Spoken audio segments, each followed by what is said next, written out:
Hai, balik lagi di channel Andre Tuan. Mendekati akhir tahun 2022, ini tentunya saat yang tepat untuk kita cek resolusi kita di awal tahun ini. Gimana nih progresnya? Apakah berjalan sesuai dengan rencana? Tentunya rencana setiap orang itu berbeda-beda ya. Ada yang pengen baca buku, ada yang pengen traveling ke tempat baru, bahkan ada yang pengen changing lifestyle dengan cara pola hidup sehat. Dan saya yakin banget di salah satu dari resolusi itu ada yang berkaitan dengan karir. Lalu berkaitan dengan karir ini sendiri, saya pengen cerita pengalaman saya ketika resign di tahun 2021. Jadi mungkin konten ini cocok banget untuk kamu yang pengen resign, tapi nggak resign-resign. Dan sebelum kita masuk ke pembahasannya, kamu yang belum subscribe, yuk klik tombol subscribe dulu, dan jangan lupa nyalakan loncengnya, agar selalu dapat update dari channel Andre Tuan.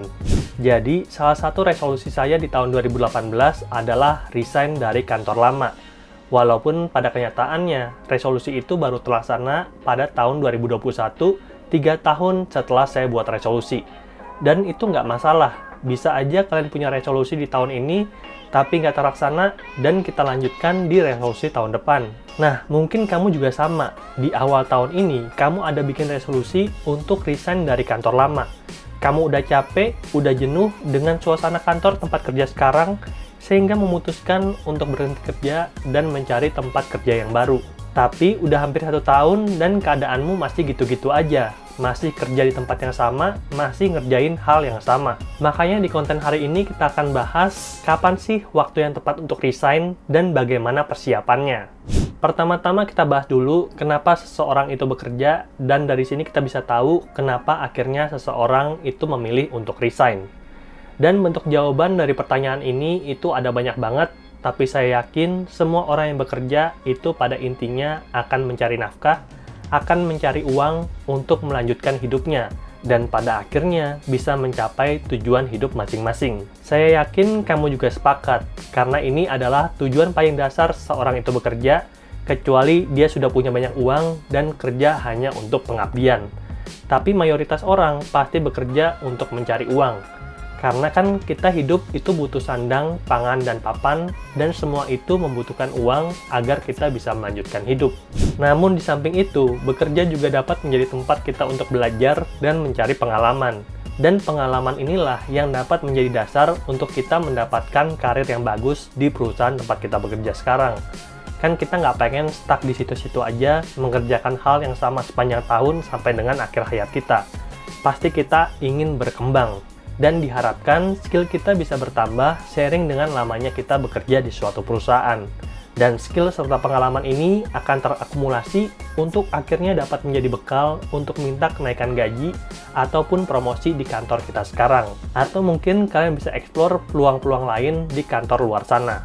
Dan terakhir, di pekerjaan kita juga bisa mencari teman. Hal ini tentunya tergantung dari lingkungan tempat kita bekerja sekarang. Saya banyak menemukan tempat yang gajinya biasa-biasa aja, tapi karena lingkungannya enak, teman-temannya saling support, dan itu bikin karyawan untuk betah kerja di situ. Nah, bos yang support juga termasuk dalam faktor lingkungan ini ya. Kalau misalkan kita punya bos enak, itu biasanya juga bikin kita betah untuk bekerja di suatu perusahaan. Jadi secara umum, ada 3 hal yang kita cari saat bekerja: uang, karir, dan lingkungan. Dan agar kita betah bekerja di sana, tentunya semua faktor ini harus berjalan beriringan, tidak bisa timpang sebelah, kecuali ketimpangan ini diterima dengan kompensasi gaji yang jauh lebih baik. Dan dari sini kita masuk ke chapter berikutnya, kenapa orang itu resign. Alasan pertama adalah mendapatkan tawaran kerja dari perusahaan lain. Ini bisa jadi tanda bahwa udah saatnya kamu untuk resign. Karena perusahaan lain ini berarti kan sudah melakukan survei dan mereka puas dengan hasil kerjamu di kantor sekarang. Makanya mereka pengen hire kamu. Apalagi kalau kompensasi yang ditawarkan oleh perusahaan baru itu menarik. Dan tentang kompensasi ini, itu penting banget untuk dibahas ketika kita akan masuk kantor yang baru. Dan karena struktur gaji dari setiap perusahaan itu berbeda-beda, saya selalu sarankan teman-teman yang pengen resign untuk mendapatkan tawaran 30% lebih gede daripada tempat dia kerja sekarang. Khususnya untuk kamu yang pindah dari BUMN ke swasta. Misal nih, kamu kerja di BUMN dan dapat 10 juta per bulan. Kita tahu bahwa di BUMN itu struktur gajinya banyak banget. Ada yang namanya uang gaji bulanan, itu 12 kali. Ada THR, itu 2 kali. Ada uang cuti, itu 1 kali. Terus ada bonus-bonus, mungkin ada yang bonusnya 4 kali, ada yang 6 kali, ada yang 10 kali, ya anggap aja rata-rata 5 kali. Berarti total gaji tiap tahun adalah 20 kali. Dan karena kamu dapat 10 juta per bulan, berarti kali 20, per tahun kamu dapat 200 juta. Nah, kemudian kalau kamu pindah ke perusahaan swasta, itu kan nggak dapat bonus. Atau kalau pendapat bonus, itu cuma setengah sampai dengan 1 kali gaji. Jadi secara perhitungan, berarti dalam 1 tahun, kamu dapat gaji bulanan 12, THR 2, cuti 1, dan bonus setengah sampai dengan 1 kali. Ya, anggap aja 16. Nah, berarti untuk kamu bisa mendapatkan hasil yang sama tiap tahun dengan kerja di BUMN, itu kamu harus dapatkan gaji 13 juta. Itu cuman sama, belum lebih. Padahal kita tahu bahwa ketika kita pindah perusahaan, kita pengennya dapat gaji yang lebih besar. Toh, kalaupun sama aja, menurut saya jangan, mendingan di BUMN. Toh, fasilitasnya lebih bagus, kamu bisa jalan-jalan ke luar negeri, dan mendapatkan hotel bintang 3, bintang 4, bahkan bintang 5 ketika berkunjung ke suatu daerah. Jadi, jangan minta 13 juta, karena secara 1 tahun itu gajinya sama, tapi minta 17 juta agar gajinya bisa lebih tinggi dari perusahaan tempat kantor lama kita bekerja sekarang. Lalu buat kamu yang pengen dapat kerja di kantor baru, itu caranya ada macam-macam, misalnya update LinkedIn atau mendaftar ke perusahaan headhunter. Kemarin sih cara ini manjur banget, sejak saya update LinkedIn dan daftar ke perusahaan headhunter, ada beberapa perusahaan yang menawarkan pekerjaan kepada saya. Tapi terpaksa semuanya harus saya decline, harus saya tolak, karena potensinya di bawah dari content creator. Lalu alasan kedua, tidak ada work-life balance. Menurut saya, work-life balance itu penting banget. Dunia itu lebih besar daripada semprit ruang kantor tempat kerja sekarang. Memang di ruangan itu kita udah punya teman, tapi jangan lupa kalau kita juga punya keluarga dan masih ada teman juga yang tidak satu kantor dengan kita. Teman SD, teman SMP, teman SMA, teman kuliah, dan teman di kantor yang lama mungkin kalau kita udah sering pindah-pindah kantor, yang tentunya semua itu perlu dijaga tali silaturahminya. Apalagi kalau sudah kerja keras, tapi karirnya gitu-gitu aja, gaji juga standar-standar aja, ini bisa jadi alasan kuat untuk kita mengajukan resign. Sekarang setelah nggak kerja lagi, saya baru sadar kalau lingkungan kantor itu sempit banget. Banyak peluang dan profesi yang awalnya nggak terpikir akan kita temukan ketika ngobrol-ngobrol dengan teman di luar kantor kita sekarang. Saya sendiri bersyukur banget ikut training CFA, Chartered Financial Analyst di BINUS pada tahun 2019, karena dari situ saya mengenal YouTube dan ekosistem di YouTube.